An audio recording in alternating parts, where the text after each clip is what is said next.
ईद मिलाद जी आहे खुशी महबूब जो उर्स मुबारक हीअ ईद मिलाद जी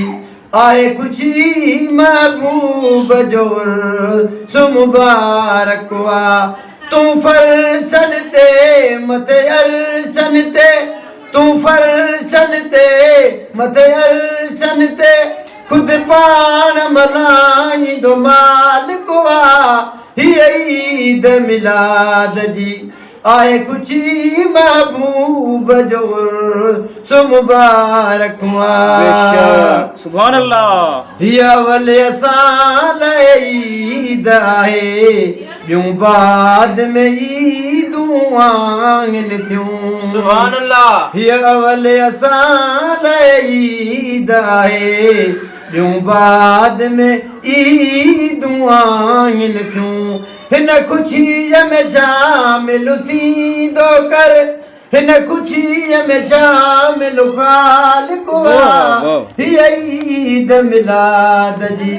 आहे खुशी महबूब जो मुबारक हीअ ईद मिलाद जी आहे खुशी महबूब जो उर्स मुबारक हिन नूर जे जरकण सां जरकियूं मके शहर ऐं शाम सदियूं मारियूं हिन नूर जे जरकण सां जरकियूं मके शहर ऐं शाम सदियूं मारियूं जॾहिं आमिर जी न्याणी ख़ुशि थी जॾहिं आमिर जी न्याणी ख़ुशि थी ख़ुदि आमिर थी पियो आशिक़ु हीअ ईद मिलाद जी आहे खुशी महबूब जो उर्स मुबारक चणा चांवर उर्स मुबारक में असां मुर्गी मिठाइयूं विरायूं था चणा चांवर उर्स मुबारक में असां मुर्गी मिठाइयूं विरायूं था हर मोहब्बत सां जो मिलाद करे जो मोहब्बत सां तो मिलाद करे तंहिंजी रोज़ी वधाईंदो राज़िक़ु हीअ ईद मिलाद जी आहे खुशी महबूब जो उर्स मुबारक हीअ ईद मिलाद जी आहे खुशी महबूब जो उर्स मुबारक तूं फर्शन ते मथे अरशन ते